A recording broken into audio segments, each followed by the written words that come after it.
की कोशिश में उसने खार्किव की इस गैस पाइपलाइन को निशाना बनाया, जो तेज धमाके के बाद किसी ज्वालामुखी की तरह फट गई। आग की लपटें आसमान छूती नजर आईं, तो धमाके की रोशनी ने रात के घने अंधेरे को कुछ पल के लिए खत्म कर दिया। गैस पाइपलाइन के फटने के बाद यूक्रेन सरकार ने आगाह किया, इस धमाके से पर्यावरण को काफी नुकसान पहुंच सकता है। इसके साथ ही उस इलाके में रहने वाले लोगों को ये सलाह दी गई कि वो अपने घरों की खिड़कियों को गीले कपड़े से ढककर रखें, ताकि इस गैस के असर से बचा जा सके। लेकिन यूक्रेन का दावा यह है कि खार्किव में रूस की फौज को उसने खदेड़ दिया।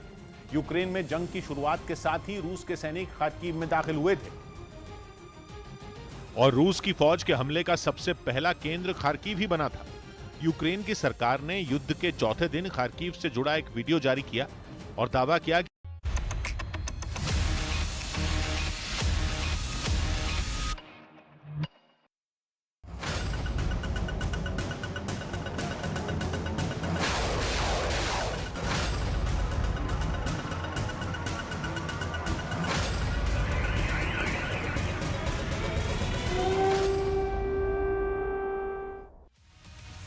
नमस्कार, मैं रीमा प्रसाद। इस वक्त आप देख रहे हैं न्यूज़ 18 इंडिया। और देश ही नहीं बल्कि दुनिया की निगाहें कहां टिकी हुई है? यूक्रेन पे।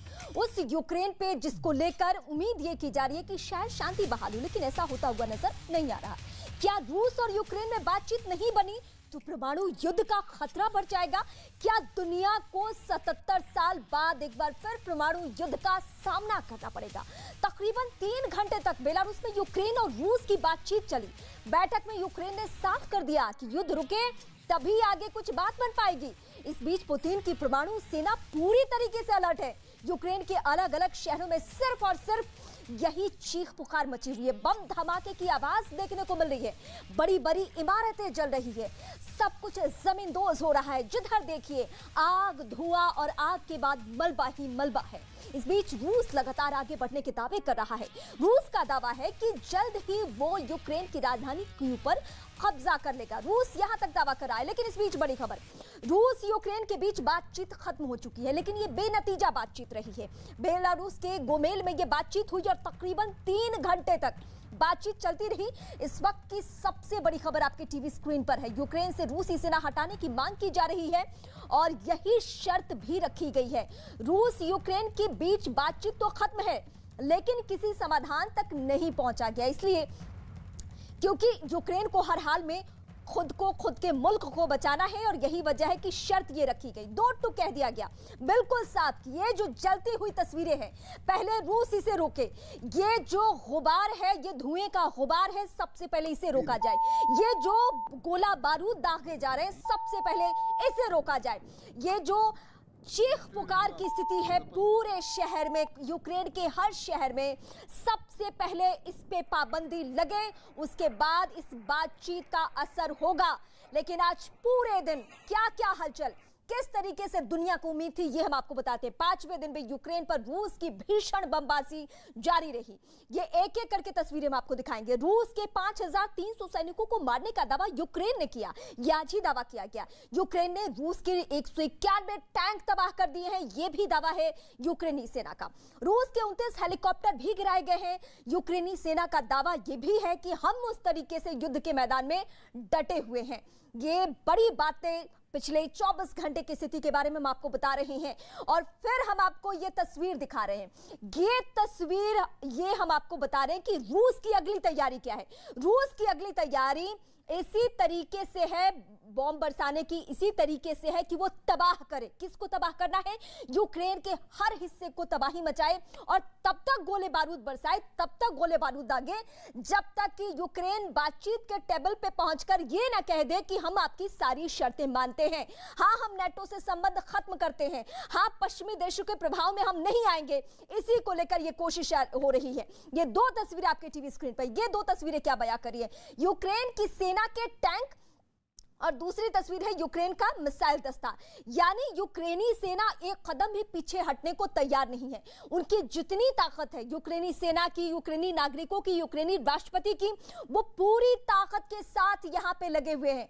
उनको मुकाबला भले ही रूस जैसे ताकतवर मुल्क से करना हो, लेकिन कोई फर्क नहीं पड़ता। ये देखिए, ये खार्किव की ये तस्वीरें देखिए, इसको देखकर आपको अंदाजा होगा कि कैसे एक के बाद ताबड़तोड़ गोले बारूद दाग रहा है। कौन? रूस, वो रूस जो कि बेलारूस में शर्तों के साथ बातचीत के टेबल पे लेके जाता है, लेकिन एक तरफ ये गोले बारूद पूरे दिन बरसाता रहा। ये हवाई हमला किया गया। हवाई हमले में कई इमारतों को जमींदोज करने की कोशिश की गई, कई इमारतों में आग लगाने की कोशिश की गई। अब एक एक करके आज पूरे दिन की तस्वीरें क्यू में हमले किए गए, यानी राजधानी क्यू को अपने काबू में करने के लिए, तख्ता पलट करने के लिए पूरी कोशिश है, लेकिन अभी तक कामयाबी हाथ नहीं लगी है। भले ही ये मलबे की तस्वीरें हम आपको दिखा रहे हैं। सायरन की आवाज लगातार लोगों की नींद उड़ा चुकी है, ये कयामत की रात के तौर पे। और इस वक्त सबसे बड़ी खबर, यूएस ने नागरिकों को रूस छोड़ने के लिए कह दिया है। अमेरिकी नागरिक तुरंत रूस को छोड़ दे, ये कहा गया है। और जाहिर सी बात, आप समझ सकते हैं कि पश्चिमी देशों को लेकर जो रूस की नाराजगी और जो तल्ख तेवर है, उसके बाद अमेरिका जैसे ताकतवर मुल्क के पास ऑप्शन बचता भी नहीं है, विकल्प बचता भी नहीं है कि वो अपने नागरिकों की सुरक्षा को लेकर उस तरीके से कदम बढ़ाए।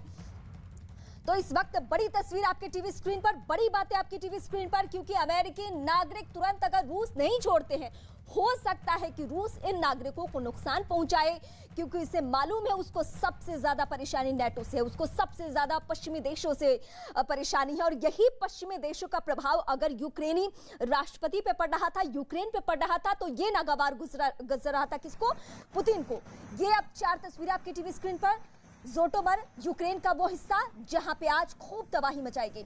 रूसी टैंक पर हमला किया यूक्रेनी सेना ने, याद हुआ।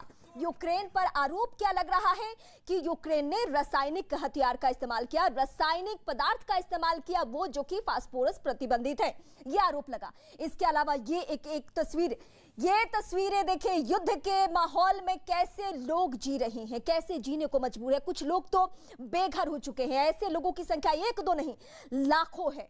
यानी अभी से पहले जब बीते हफ्ते अगर आप क्यू को देखते तो किसी और तरीके से देखते। और ये देखिए, ये बिल्डिंग की तस्वीरें हैं, कैसे ये एक एक तस्वीर दिखाने का मकसद बिल्कुल साफ है, क्योंकि हमारे साथ इस वक्त एक्सपर्ट जुड़ेंगे और वे एक्सपर्ट बताएंगे कि रूस कैसे 2 मोर्चे पे आके दोहरी बातें कर रहा है, दोहरी नीति अपना रहा है। यानी एक तरफ इस शहर को पूरी तरीके से वो बिखराने में लगा हुआ है, निस्तनाबूद करने में लगा हुआ है, और दूसरी तरफ कहां पहुंच रहा है? बातचीत के टेबल पे रूस पहुंच रहा है। और यही वजह है कि हम कह रहे हैं कि उसकी दोहरी नीति है ये, उसको और पूरे दिन की 10 तस्वीरों के जरिए आपको एहसास होगा कि आज युद्ध के माहौल में कैसे एक शहर तड़पते रहा, कैसे ये कलपते रहा कि कोई तो मदद को आगे आए। और यही वजह है कि पूरी दुनिया से आज अपील की है किसने? यूक्रेनी राष्ट्रपति ने। पहली तस्वीर, खार्किव में बमबाजी की गई, इरपेन में जलते हुए टैंक देखे गए, टैंक के सामने यूक्रेनी नागरिक आ गए, उन्होंने रोक दिया। सेना का वीडियो, खार्किव में धमाका, एक एक करके तस्वीरें। और अब सारे गेस्ट जो इस वक्त एक्सपर्ट हैं उनका मैं परिचय करवा दूं।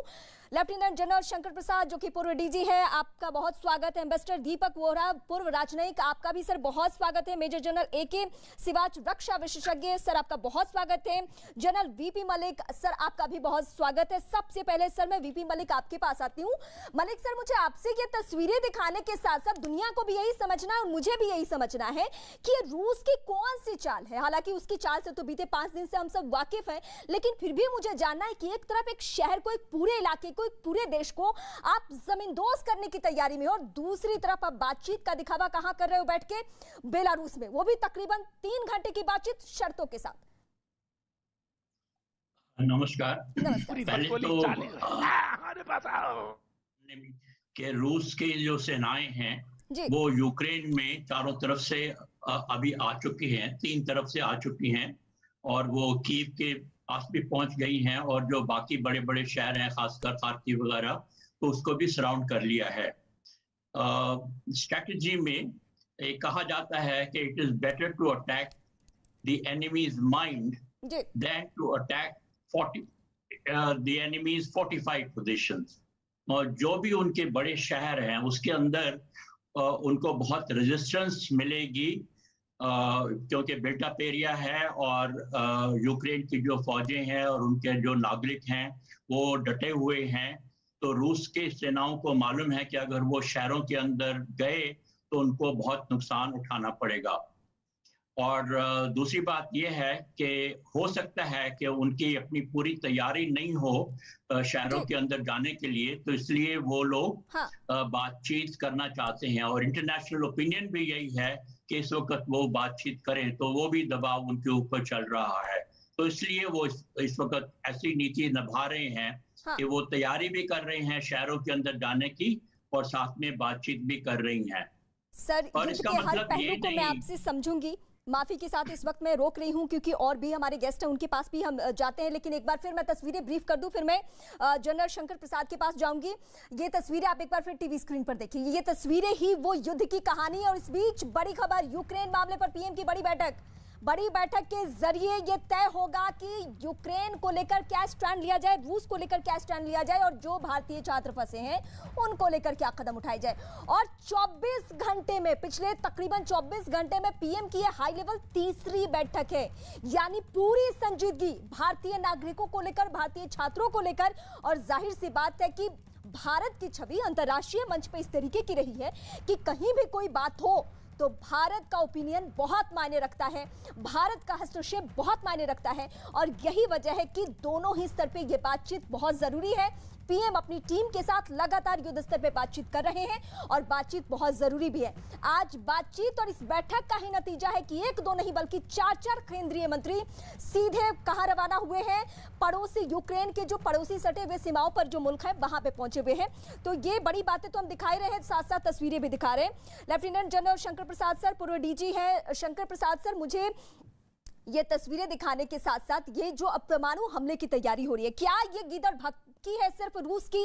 क्या ये पश्चिमी देशों को टारगेट करने की कोशिश है? क्या ये नेटो को लेकर संकेत है, या क्या कहना चाहता है रूस? क्योंकि जो 77 साल में नहीं हुआ, क्या वो अब होगा? देखिए, पहले तो मैं ये कह दूं कि मैं, हमारे चीफ साहब पैनल पर हैं, उनसे मैं बिल्कुल सहमत हूं। दूसरी बात यह है कि आपने न्यूक्लियर की बात की। देखिए, न्यूक्लियर का तो अभी कोई मतलब ही नहीं है। हालांकि उन्होंने ऐसा स्टेटमेंट दिया है। अभी तो जितने उनके पास, रूस के पास हथियार हैं, वो लीथल हथियार हैं, उनका अभी तक तो पूरा इस्तेमाल हुआ ही नहीं है। अगर उनकी इस्तेमाल की ज़रूरत पड़ेगी तो रशिया पहले यूक्रेन के ऊपर उन मिसाइलों को, उन ब्रह्मोस मिसाइल्स को, उन हथियारों को इस्तेमाल करेगा जिससे यूक्रेन के ऊपर और दबाव पड़े। देखिए, बात इस समय ये है कि मैं समझता हूँ कि पुतिन साहब ने एक रणनीति बनाई है जिसका मकसद है कि वो यूक्रेन से ये लिखवा के लेंगे कि हम नेटो के संग नहीं जाएंगे। लेकिन ये बड़ी भारी मिसकैलकुलेशन हुई है नेटो की तरफ से, अमेरिका की तरफ से, उसके बाद हमारे यूक्रेन की तरफ से और रशिया की तरफ से। तो मैं समझता हूँ कि इस समय इस बात में हमें ये सोचना चाहिए कि ये सब की गलती हुई है। किसी ने यही नहीं सोचा था कि इतनी आगे तक लड़ाई चली जाएगी। अब इस समय पुतिन साहब ने, सर मैं आपके पास आती हूँ, यूक्रेन मामले पर पीएम की बड़ी बैठक पीएम मोदी कर रहे हैं, हाई लेवल बैठक, जो कि हम पहले भी आपको बता चुके, बीते 24 घंटे में ये तीसरी बैठक है और यूक्रेन संकट को लेकर ये बातचीत हो रही है। इस बैठक को लेकर हम आपको अपडेट ये कर दें कि 4 केंद्रीय मंत्री विदेश के लिए रवाना हो चुके हैं और ये बैठक की तस्वीरें जहां पे आपको विदेश मंत्री भी नजर आ रहे हैं और ये बैठक की तस्वीरें जहां एक एक करके तमाम मंत्रियों को आप देख रहे हैं। हालांकि किरण रिजिजू की अभी बैठक में मौजूदगी है, वीके सिंह की भी मौजूदगी है, इन्हें जाना है दूसरे देशों में और ये बैठक बहुत मायने रखती है क्योंकि भारत का स्टैंड क्या होगा भारतीय छात्रों को लेकर वो तो क्लियर है क्योंकि हम ऑपरेशन गंगा चला रहे हैं। ऑपरेशन गंगा के तहत बच्चे आ भी रहे हैं, लेकिन भारत की जिम्मेदारी ये भी है कि अगर दुनिया में खलबली है, हलचल है, तो उसको लेकर भारत का स्टैंड। रूस यूक्रेन को लेकर ये जो बैठक हो रही है उस पे हम आपको अपडेट करें, लेकिन बेलारूस के गोमेल में बातचीत होगी। एक बार और बड़ी खबर, इस बीच फिर से बातचीत होगी, ये सबसे बड़ी खबर अब तक की। थोड़ी देर में तीसरे दौर की बैठक होनी है बेलारूस के गोमेल में, जहां पहले ही बातचीत हो रही थी। इस वक्त सबसे बड़ी खबर, क्या शांति की अपील होगी, क्या शांति कायम करने की कोशिशों के बीच ये बैठक है। ये हम आपको तस्वीर जो दिखा रहे हैं ये बेलारूस की तस्वीर है। ये बेलारूस की तस्वीर वो जब बैठक हो रही थी और कुछ ही देर में, महज थोड़ी देर में बैठक होनी है। दुनिया की निगाह एक बार फिर से इस बैठक पे कि क्या इस बैठक के जरिए ही समाधान निकलेगा। रूस यूक्रेन के फिर से बातचीत होने के आसार नजर आ रहे हैं। थोड़ी देर में ये तीसरे दौर की बातचीत होगी। तकरीबन 3 घंटे तक बातचीत हो चुकी है, लेकिन यूक्रेन की शर्त यह है कि आप पहले अपने सेना हटाइए।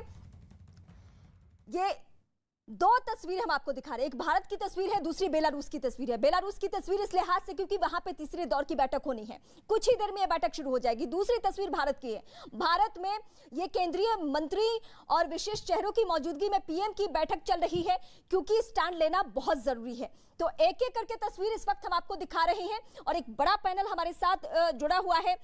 एम्बेसडर दीपक वोहरा सर, मैं आपके पास आती हूं।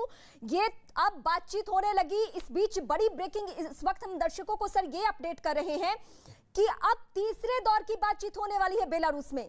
क्या सर इससे पहले जो कह रहे थे प्रसाद सर की शर्त मनवाएगा हर हाल में रूस यूक्रेन से कि नाटो के साथ नहीं जाना है, उसके बाद ही शांति की बात होगी, क्या यही सच है?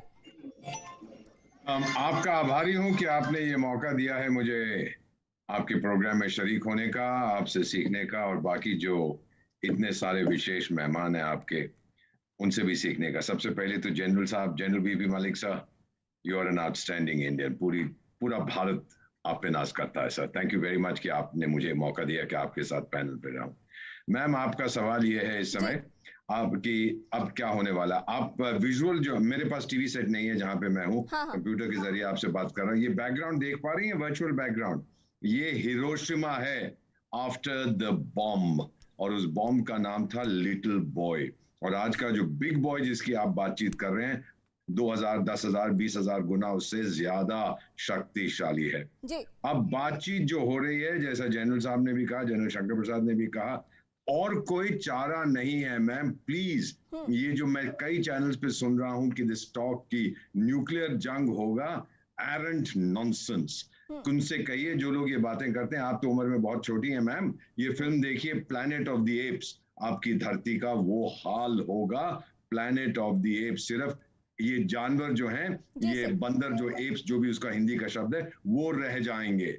एक चीज आपको और बता देता हूं, late Iraqi defence minister Saddam Hussein के टाइम में उन्होंने मुझे एक चीज कही थी जब हम मिले थे कहीं पे, कि अगर हमारे पास न्यूक्लियर वेपन्स होते, इराक कह रहा था, तो अमेरिका कभी हम पर हमला नहीं करता। अब यूक्रेन का भी यही विचार है। तो ये लोग जो कह रहे हैं कि न्यूक्लियर वॉर होने वाली है, आउट ऑफ द क्वेश्चन। याद है आपको मैम कि अमेरिका ने न्यूक्लियर बॉम्ब कहां फेंका था? अमेरिका का और यूरोप का नंबर 1 शत्रु कौन था? जर्मनी। लेकिन बॉम्ब फेंका गया जापान पे, जर्मनी पे नहीं।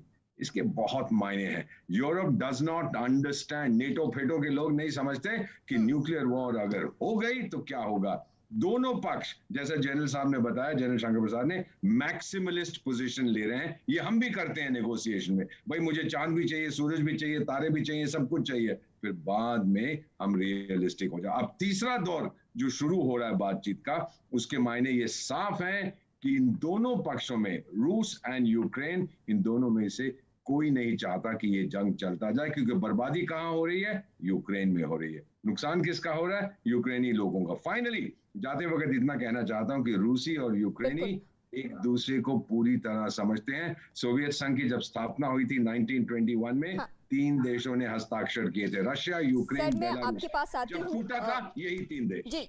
मेजर जनरल साहब AK सिवाज सर इस वक्त हैं। सिवाज सर, ये सारी बातें जो हो रही है, ये सच है कि परमाणु हमला एक बार हुआ और दुनिया ने देखी कि क्या तबाही मची, लेकिन ये बार बार ये धमकी देना रूस का पश्चिमी देशों को लेकर, नेटो को लेकर, और ये बातें कहना कि हम न्यूक्लियर स्पेशल फोर्सेस जो है उसको हम अलर्ट कर चुके हैं, इसके क्या संकेत है, क्या मायने हैं? देखो, एक बात तो सच्चाई है कि न्यूक्लियर हथियार, they are not weapon of war, they are weapon of deterrence and peace. अगर न्यूक्लियर हथियार के बारे में रूस जैसा देश बात करता है तो ये एक अनफॉर्चुनेट है, क्योंकि रूस एक ऐसा देश है जिसके पास सेकंड लार्जेस्ट आपके न्यूक्लियर वेपन है। क्योंकि न्यूक्लियर अगर लड़ाई होती है तो पूरे वर्ल्ड का खात्मा हो जाएगा। मुझे लगता नहीं, 74 साल हो गए हैं जब पिछली बार हिरोशिमा नागासाकी में बम गिरे थे, तो आप जानते हैं कि क्या हुआ था। तो मुझे लगता नहीं कि ऐसा कभी हो सकेगा। मगर यह भी सच्चाई है कि ये एक पोस्चरिंग है, ये प्रेशर टैक्टिक्स है, ये रूस अपना रहा है, क्योंकि रूस ने भी ये सोचा नहीं था, जिस प्रकार से उसको रेजिस्टेंस मिला है यूक्रेन का। उसने सोचा था 3-4 दिन के अंदर वो जो ये कैपिटल है कीव की और खार्किव को दबा लेगा और लड़ाई बंद हो जाएगी। वो यकीन कराएगा कि यूक्रेन लिख के दे कि वो नाटो का हिस्सा नहीं बनेगा, और जो ये गवर्नमेंट है इसको चेंज कर देंगे जेलेंस्की को, और ऐसी गवर्नमेंट लाएंगे जो कि प्रो रशिया हो। मगर ऐसा नहीं हुआ। उसकी वजह है 3-4। देखो, एक तो वजह यह है कि जिस प्रकार से यूक्रेन की फौज लड़ रही है, यूक्रेन के प्रेसिडेंट आगे बढ़ गए हैं, यूक्रेन के जो लोग हैं वो आगे हैं, वो काबिल तारीफ है। दूसरा, जो हथियार अब इनको मिले हैं नेटो से, चाहे वो जेवलिन एंटी टैंक वेपन है, स्टिंजर है उसकी जो एयर डिफेंस वेपन, और उसके साथ साथ जो कामिकाज़े ड्रोन मिले हैं, उसने भी काफी फर्क पड़ा है। और इसमें मुझे लगता है कि जो रूस पहले बातचीत करने को तैयार नहीं था, रूस कह रहा था कि बातचीत तब करेंगे आप हथियार डालें, आज वो बातचीत करने के लिए तैयार है। इसका मतलब वो भी थोड़ा बैकफुट पे है। अगर बातचीत होती है, बातचीत से ही कोई हल निकलेगा, इसका कोई मिलिट्री सॉल्यूशन नहीं है। ये एक खुशी की बात है कि बेलारूस में अभी बात हो रही है, 2 टाइम बात हो ली, अब फिर 3rd टाइम होने वाली है। तो ये है कि दोनों पक्ष समझते हैं कि डिजास्टर को रोकने का एक ही तरीका बातचीत की जाए। तो मेरे लगता है बातचीत से कोई ना कोई निकलेगा, मगर साथ में रूस कीव को लेने की तैयारी भी कर रहा है। सर, बहुत बड़ी बात आपने कही है कि बातचीत ही वो जरिया है जिससे सब कुछ हल हो सकता है और स्थिति कंट्रोल में आए, इसकी कोशिश तो दोनों लोग कर रहे हैं। लेकिन आज की सबसे बड़ी तस्वीर निकलकर सामने आई जब म्यूजियम में आग की ये तस्वीरें आप देखिए, वो इमारतें जो कि धरोहर है यूक्रेन का, उसे किस तरीके से जमींदोज करने की कोशिश की गई, उस पे कैसे तबाही के गोले बरसाए गए, कैसे गोले बारूद दागे गए। आज अलग अलग शहरों में गोले बारूद दागने की कोशिश सुबह से ही हो रही थी। एक तरफ बातचीत कल शाम से ये हो रही थी कि बेलारूस में हम बात करेंगे, लेकिन बातचीत के प्लानिंग के साथ ये रूस किस तरीके से कहर बनकर टूट रहा है। आप देखिए, अगर ये बातचीत से रास्ता नहीं तैयार होता है तो आज की रात भी बहुत भारी है, कल की सुबह भी बहुत धुंधली है। किसके लिए? यूक्रेन के लिए। लेकिन ये सबसे बड़ी तस्वीर, ये खौफनाक तस्वीर है। ये यूक्रेन में इमारत पर हवाई हमला हुआ और ये दूसरी मंजिल पे आग और वहां पे कुछ देर के लिए अफरा तफरी का माहौल, चीख पुकार, और ये सब रूस किस लिए कर रहा है? ताकि प्रेशर में आकर यूक्रेन हथियार डाल दे, यूक्रेन तमाम उन शर्तों को मान ले, नाटो से दूरी बना ले, पश्चिमी देशों से दूरी बना ले। लेकिन क्या ये संभव है? 5 दिन के युद्ध की तस्वीर देखने के बाद लगता नहीं है। रिहायशी इलाके में रॉकेट से हमला, रॉकेट दागे गए, ये हम आपको दिखा रहे हैं। ये सब के सब रिहायशी इलाके हैं, लाखों लोग बेघर हो चुके हैं, लाखों लोग यहां से जा चुके हैं। जिनको अपनी जान की परवाह है वो हर हाल में यहां से जा रही हैं। कुछ लोगों को बंकर में जाकर, और ये जलते हुए टैंक की तस्वीर देखिए, ये पेन इलाका, जलते हुए टैंक की ये तस्वीरें, ये युद्ध की तबाही की तस्वीरें हैं, ये रूस के कहर की तस्वीरें हैं। ये रूस जो कि किसी भी कानून को नहीं मान रहा, किसी समझौते को नहीं मारा, किसी संधि को नहीं मारा, किसी अंतर्राष्ट्रीय कानून को नहीं मान रहा, किसी टिप्पणी को नहीं मान रहा है, वो रूस कहर बनकर इस वक्त यूक्रेन पे टूट रहा है। लेकिन क्या ये तबाही का सिलसिला थमेगा? क्या ये बातचीत के जरिए सब कुछ कंट्रोल में होगा? ये सवाल सबसे ज्यादा अहम। जनरल वीपी मलिक सर, मैं आपसे यही पहलू समझना चाहती हूं कि ये जो तस्वीरें, भयावह तस्वीरें हम देख रहे हैं, क्या इसका खात्मा होगा? और आपके युद्ध के तजुर्बे को देखते हुए क्या कहा जाए? यूक्रेन 5 दिन तो रूस जैसे ताकतवर मुल्क के सामने डट चुका है, लेकिन आने वाला दिन क्या उस पर भारी पड़ने वाला है, या अपनी इसी क्षमता के साथ वो डिगा रहेगा?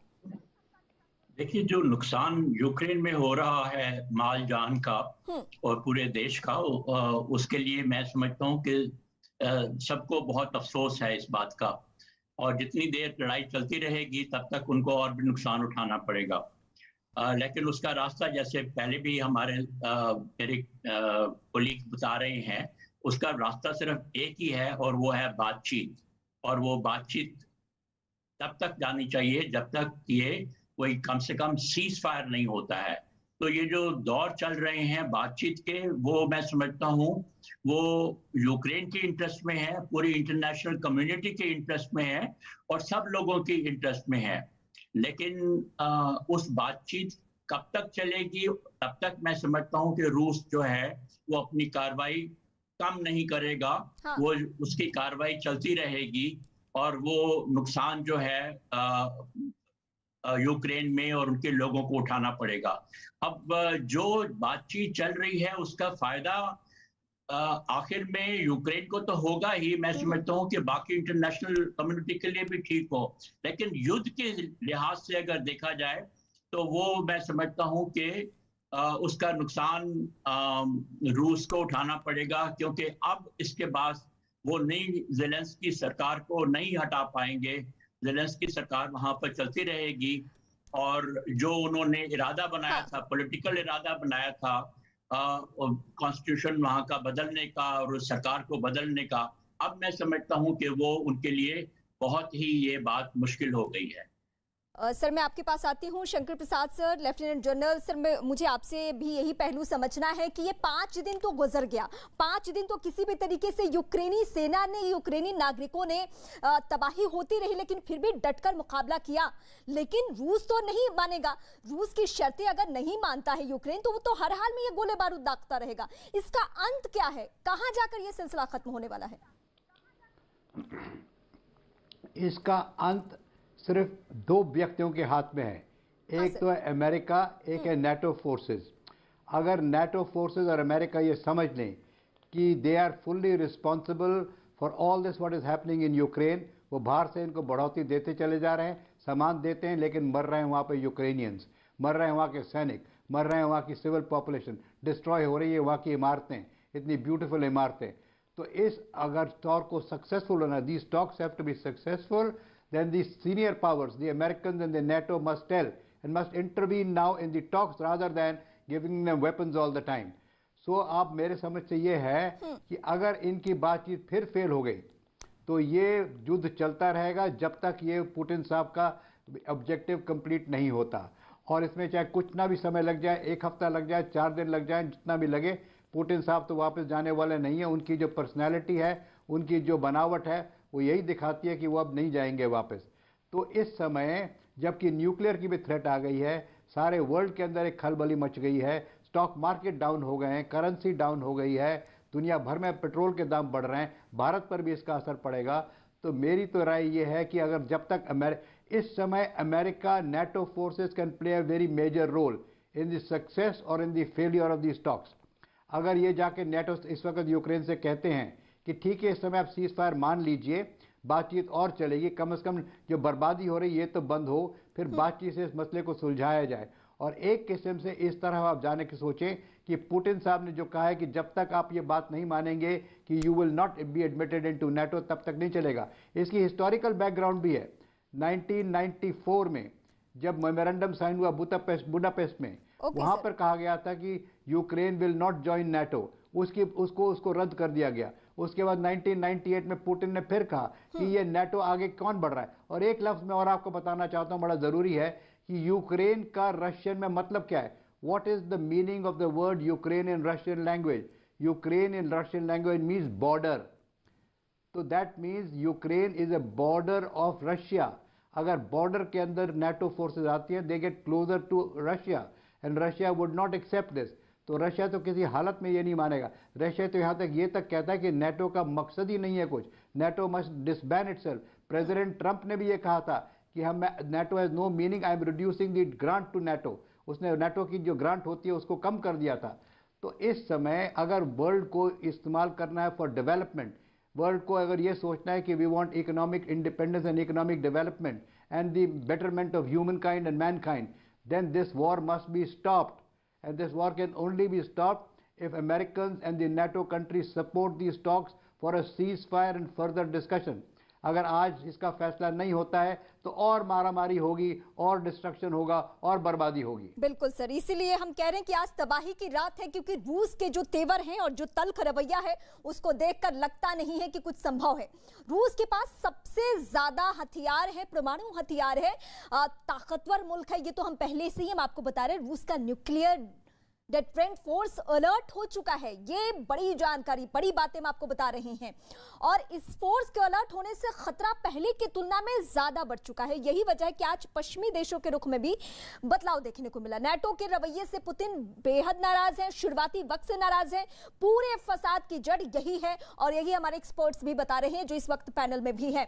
तो ये बड़ी बातें इस वक्त हम आपको बता रहे हैं। तस्वीरें एक एक करके फिर से दिखाते हैं। ये तस्वीरें देखिए जो मैं कह रही थी आपको कि तीसरे दौर की बातचीत, और बातचीत के बीच ये तबाही की तस्वीरें इस लिहाज से क्योंकि आप यूक्रेन में और भी तबाही देखने के लिए आप रहिए, क्योंकि अब ये सिलसिला थमने वाला नहीं है। क्योंकि रूस किसी भी सूरत में, जो हमारे एक्सपर्ट्स भी बता रहे हैं, किसी भी सूरत में वो पीछे कदम नहीं करेगा। उसको हर हाल में ऑन पेपर ये यूक्रेन से चाहिए, वो चाहिए कि आपको नाटो का दखल नहीं चाहिए। ये आपको हम दिखा रहे हैं, ये पूरा आसमान जो है, आप देखिए किस किस लेयर से वो हमला कर रहे हैं। तेल डिपो में आग लगाई और तेल डिपो में आग लगाने से क्या हुआ, पूरा का पूरा इलाका काले धुएं से भर गया, यानी सांस लेना मुश्किल हो गया। यहां तक कि यूक्रेन को ये गाइडलाइंस जारी करना पड़ा कि प्लीज आप अपने घर के शीशे दरवाजे सब बंद कर लीजिए, पैक हो जाइए हर हाल में, क्योंकि ये काला धुआं आपके लिए बहुत खतरनाक होगा, सांस लेने में दिक्कत हो सकती है। तो आप सोचिए यूक्रेनियों के जान पे किस तरीके से बनी है, कई लेयर्स उनके सामने परेशानियां हैं, कितनी चुनौती है, उस शहर में रहना कितना मुश्किल भरा है, जहां काले धुएं का गुबार हो, जहां सांस नहीं ले सकते, जहां पे गोले बारूद की आवाज से आप एकदम पागल हो जाए। ऐसे शहर में रहना किसी चुनौती से कम नहीं। यही वजह है कि लाखों लोग इस पूरे यूक्रेन को छोड़कर जा चुके हैं, वो सीमाई इलाकों में, बॉर्डर वाले इलाकों में पहुंच चुके हैं, दूसरे मुल्क में पहुंच चुके हैं। हालांकि वहां भी बहुत सारी चुनौती है उनके सामने, लेकिन यहां से वो निकल रहे हैं।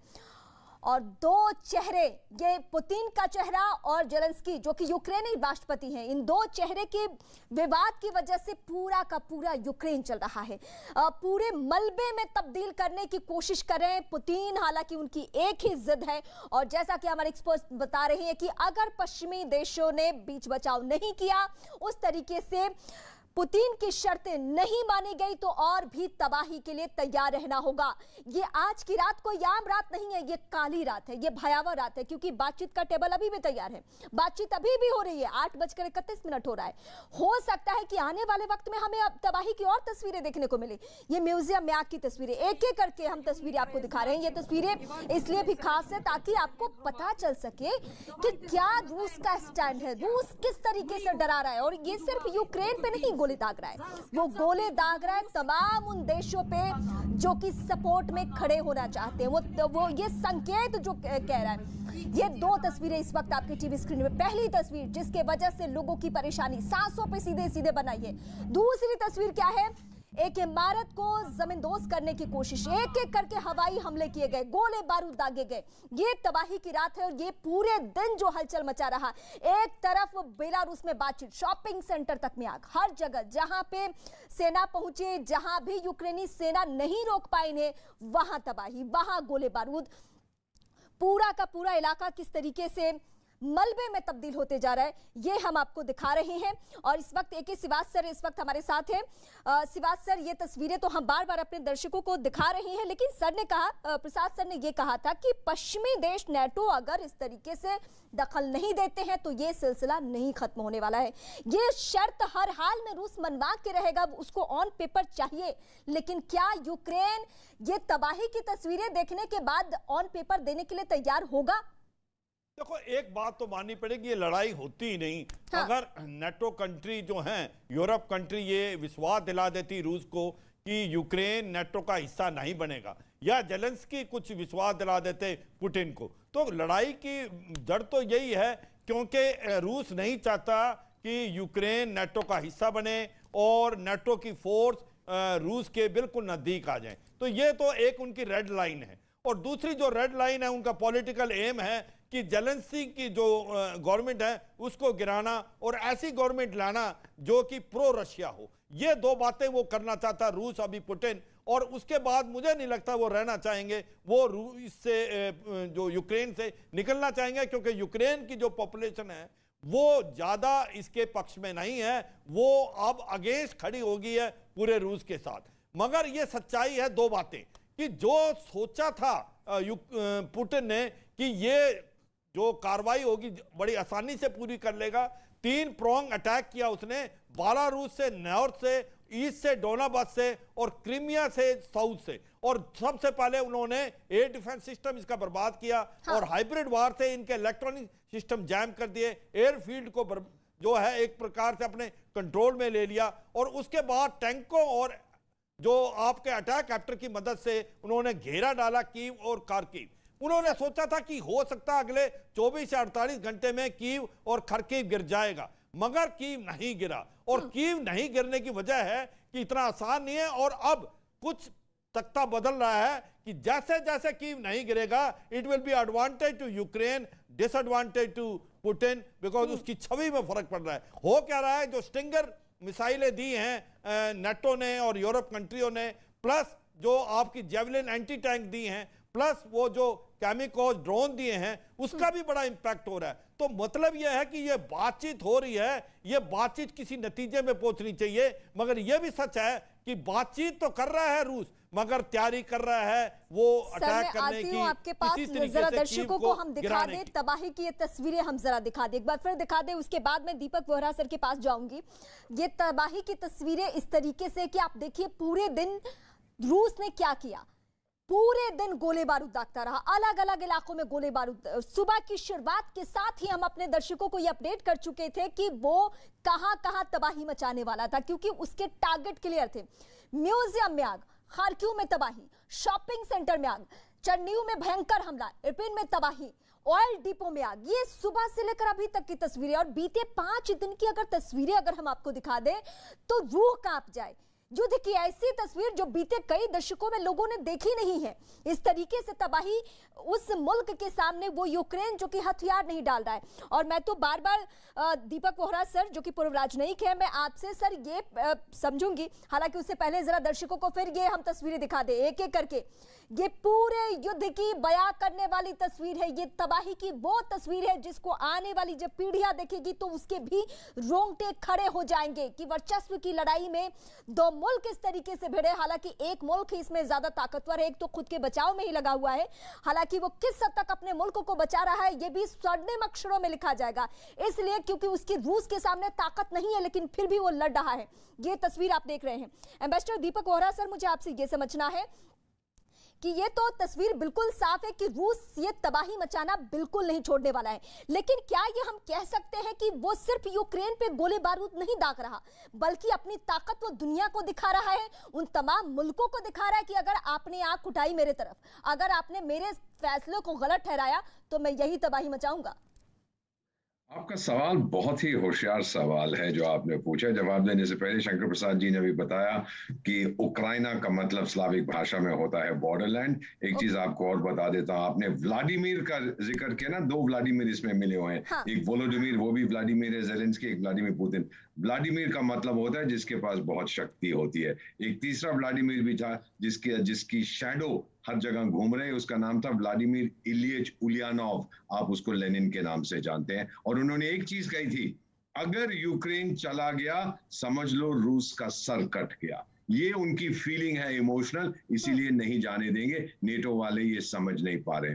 अब आपने जो पूछा था कि क्या वो दुनिया को संदेश दे रहा है, मैम, जिस समय सोवियत संघ टूटा था पश्चिमी देशों ने नाक रगड़ी थी नाली के अंदर रूस की। और व्लादिमीर पुतिन भले अच्छा है बुरा है जो भी है, उसने इकोनॉमी और मिलिट्री ताकत उनकी वापस लाई है। प्राइड जो होता है, आत्मविश्वास, आत्मसम्मान, रूसी लोगों को लौटाया है उसने। ये नेटो नहीं चाहता है, लेकिन नेटो को ये समझना है अगर वो इस तरह से चोरी करके, सलामी स्लाइसिंग करके रूस के बॉर्डर की तरफ नहीं बढ़ते तो ये समस्या कभी नहीं होती। मैं और अल्टीमेटली जनरल साहब, आप माफ करेंगे, इतने बड़े बड़े जनरल्स बैठे हुए हैं कि अल्टीमेटली हम डिप्लोमेट्स ही इसका समाधान ढूंढेंगे बेलारूस की बातचीत में, जिसमें कोई इंटरमीडियरी नहीं है, आपस में बातचीत हो गई। कहा आपने दीपक जी, बिल्कुल ठीक कहा आपने। डिप्लोमेट ही करेंगे इसको। War is too serious a business to be left to the generals. बिल्कुल बिल्कुल सही है, आपने एनडीसी में मुझसे यही कहा था। चीज का माफ करना सर। सर, लेकिन जनरल्स के हाथों में, पूर्व राजनयिक के हाथों, आज राजनयिक के हाथों में क्या शर्तों की एक फहरिस्त है? वो शर्तें अगर नहीं मानी जाती है तो बातचीत जहां पे है वहीं रहेगी, आज भी कल भी। जब हमारी बात नहीं सुनते फिर हम जनरल साहिबान से कहेंगे, पुतिन साहब ने तो वो पहले शुरू कर दिया था। एक्चुअली बड़ी देर से वो कह रहे थे बात करो, लेकिन बात नहीं की। और एक अहम बात मैम जो याद रखिए, हाँ। कि दोनों जो बड़े बड़े लोग हैं, एक तो वो बुजुर्गवार हैं जो बाइडेन, दूसरे हैं पुतिन साहब, दोनों ने ये जो सर्कस में काम करते थे वोलोडिमीर ज़ेलेंस्की, दोनों ने उनको कहा था कि छोड़ के चला जा। कई बार ऐसा होता है जब पर्सनालिटी चली जाती है जिसके कारण जंग हो रहा है, तो शायद शांति कुछ हद तक आ सकती है वहां। शंकर प्रसाद सर, मुझे आपसे यही पहलू जो सर बता रहे हैं उसी को मैं थोड़ा और आगे बढ़ाना चाहती हूँ कि ये पश्चिमी देश, ये सच है कि यूक्रेन के कंधे पर रख के बंदूक चला रहे हैं, लेकिन नुकसान तो सिर्फ और सिर्फ इस पूरे प्रकरण में किसका हुआ? यूक्रेन का हुआ। और सर ने तो दो टूक कह दिया कि किसी भी सूरत में वो यूक्रेन को गंवाना नहीं चाहेगा। ठीक है सर, बिल्कुल ठीक है। देखिए, दो लोगों की कुश्ती करा रहे हैं, बाहर से ताली मार रहे हैं कि शाबाश शाबाश तुम लड़ो हम तुम्हारे साथ हैं, शाबाश शाबाश तुम लड़ो हम तुम्हारे साथ हैं। देखिए, दीपक बोहरा साहब ने कहा कि जो वर्ल्ड की आजकल छवि है उसमें diplomacy and military power are two sides of the same coin. जब तक मिलिट्री पावर नहीं होगी तब तक डिप्लोमेसी नहीं चलेगी, जब तक डिप्लोमेसी नहीं होगी तब तक मिलिट्री पावर नहीं चलेगी। देखिए, आज जरा सीरियस हो जाएं। हाँ। आज की बात जो चल रही है उसमें वही जीतेगा जो पोजीशन ऑफ स्ट्रेंथ से नेगोशिएट कर रहा है। पोजीशन ऑफ स्ट्रेंथ वो होती है कि मेरे हाथ में चाबुक है, मेरी बात आपको माननी पड़ेगी। So it is very famous and I am sure Deepak will agree with me, you cannot negotiate from a position of weakness. Today who is stronger? Obviously, the Russian forces are stronger. They have the noose around the Ukrainian cities. और इस वक्त sir मैं आपको रोकना चाहूंगी। इस वक्त बड़ी खबर यूक्रेन पर UNGA का इस वक्त क्या बयान आया है। संयुक्त राष्ट्र महासभा की बैठक शुरू हो चुकी है। यूक्रेन मसले पर 11वां विशेष सत्र है ये। इस वक्त की बड़ी बैठक, रूस के खिलाफ प्रस्ताव पारित होंगे। ये कोशिश में फिलहाल यूक्रेन पर UNGA का विशेष सत्र और ये बैठक की तस्वीरें भी हम आपको इस वक्त दिखा रहे हैं। प्रतिबंध लगाने की कोशिश हो रही है यूक्रेन मसले पर। 11वीं बैठक है ये। रूस के खिलाफ प्रस्ताव पारित होंगे। ये क्या प्रस्ताव होंगे इस पे भी हम नजर डालें, लेकिन उससे पहले हम आपको ये अपडेट करें, UNGA की ये बड़ी बैठक इस वक्त चल रही है। संयुक्त राष्ट्र की बैठक यूक्रेन मसले पर 11वां विशेष सत्र है, जिसकी तस्वीरें आपके टीवी स्क्रीन पर इस वक्त है। रूस के खिलाफ प्रस्ताव पारित किए जाएंगे, लेकिन क्या इससे प्रेशर बनेगा रूस पर? यह सवाल सबसे ज्यादा अहम है, क्योंकि कुछ भी यूएन में हो या कोई भी टिप्पणी की जाए, रूस को कोई फर्क नहीं पड़ा है। सिवाज सर, मुझे आपसे ये कमेंट लेना है कि ये जो प्रस्ताव पारित करने की कोशिश हो रही है रूस के खिलाफ, क्या इसका कोई रूस पे असर होगा? मुझे तो नहीं लगता कि अभी तक जितने स्टैंड रहे उससे कोई फर्क भी पड़ा है।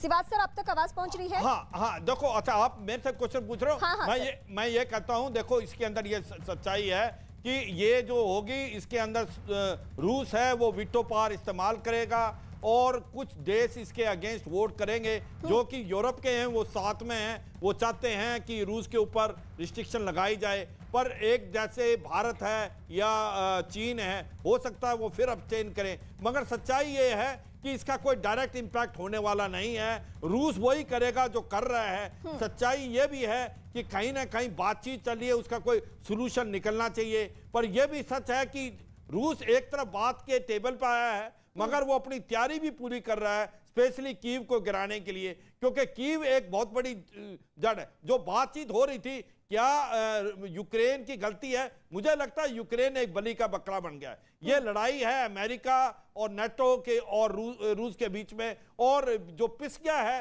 वो यूक्रेन। मगर ये है, जेलेंस्की जो यूक्रेन के प्रेसिडेंट है, अगर वो छोटा सा आश्वासन दिला देते शुरू में ही पुतिन को कि वो नेटो का हिस्सा नहीं बनेंगे, तो ये लड़ाई नहीं होती। ये भी सच्चाई है। अब जो लड़ाई हो चुकी है, कोई भाप ही नहीं पाया।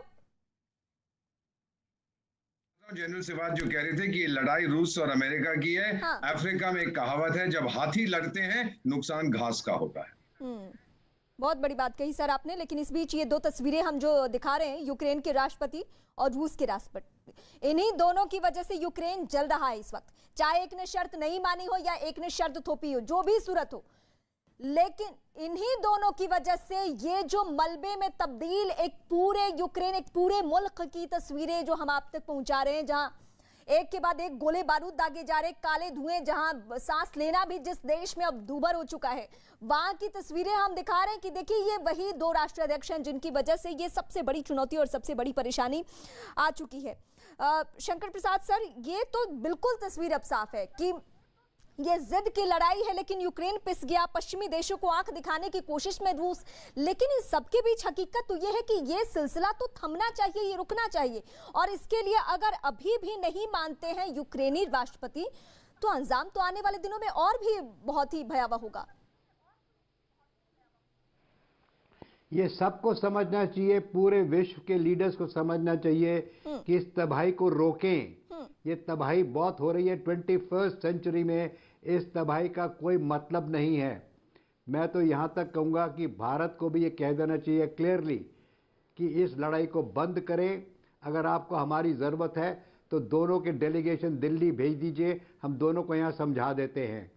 देखिए बात ऐसे है कि इस समय सर एक छोटा सा सवाल किसका हो रहा है, एक सवाल मैं बस यहाँ पे ऐड करना चाहूंगी। इस बीच सच्चाई ये है कि नाटो ने कह दिया, पहले तो कह रहे थे कि मदद नहीं करेंगे, नाटो ने कह दिया हम सैन्य मदद देंगे, पश्चिमी देश एक एक करके सामने आ गए, हम भी मदद करने के लिए तैयार हैं। यानी मतलब क्या दिखाना चाहते हैं? ये सब सपोर्ट भी कर रहे हैं इनडायरेक्टली, नहीं भी कर रहे हैं, और सबसे ज्यादा नुकसान सिर्फ और सिर्फ यूक्रेन का हो रहा है। जो तबाही की तस्वीरें दिखाकर हम सब एकदम हिल जा रहे हैं कि हम अपने देशों की कल्पना करके सिहर उठ रहे हैं कि अगर हमारे इर्द गिर्द इस तरीके से बम के गोले गिरे तो क्या स्थिति होगी। सर देखिए ये दो बॉक्सिंग रिंग में खड़े हैं, कुश्ती के मैदान में खड़े, बाहर से लोग तालियां बजा के कह रहे हैं इसको अंडर कट मारो, इसके पेट में मारो, इसके लात मारो, हम तुमको पानी पिलाएंगे, हम तुमको चॉकलेट खिलाएंगे, हम तुमको ये करेंगे। लेकिन अंदर रिंग के कोई नहीं जा रहा, उनको पता है कि अगर रिंग में गए तो हम भी फंस जाएंगे। तो this is the most stupid way to make two people fight. और उन्हें ये नहीं समझ में आ रहा कि Russia is a much stronger force today than Ukraine, और आप उनको हथियार भेजते रहिए। सुबह से एक बार फिर हमारी कोशिश रहेगी कि आप तमाम एक्सपर्ट्स के साथ जुड़कर विश्व की ये सबसे बड़ी खबर को हम अपने दर्शकों तक बेहतर तरीके से समझा सके। आप सभी का बहुत शुक्रिया हमें वक्त देने के लिए, और आगे भी हम कोशिश करेंगे कि आप सबसे जुड़कर हम अपने दर्शकों को बेहतर तरीके से इन सारे मसलों पे बातचीत करें और बताएं। तो इस वक्त यूक्रेन में फंसे भारतीय नागरिकों और छात्रों को लेकर पीएम मोदी खास चिंतित हैं और उनको सुरक्षित निकालने के लिए चल रहे प्रयासों पर हर पल निगाह बनाए हुए हैं। कल देर रात तक पीएम मोदी के नेतृत्व में एक उच्च स्तरीय बैठक चली। बैठक के बाद भी पीएम ने चैन की सांस नहीं ली। पीएम ने कल देर रात ही देश के शीर्ष धर्म गुरुओं, सामाजिक क्षेत्र में काम कर रहे लोगों को और विदेश मामलों के जुड़े लोगों से फोन पे बात की। तो इस बीच में हमको प्रधानमंत्री जी का फोन आया था रात को 12:30 बजे। वो बड़े कंसर्न थे, बड़े चिंतित थे। भारत के मुल्क की 20,000 युवा वहाँ पढ़ रहे हैं, विद्यार्थी वहाँ पढ़ रहे हैं, इनको सही सलामत जगह पहुँचाना है, इनको वापस देश में लाने की एक बहुत कातुरता थी उनमें।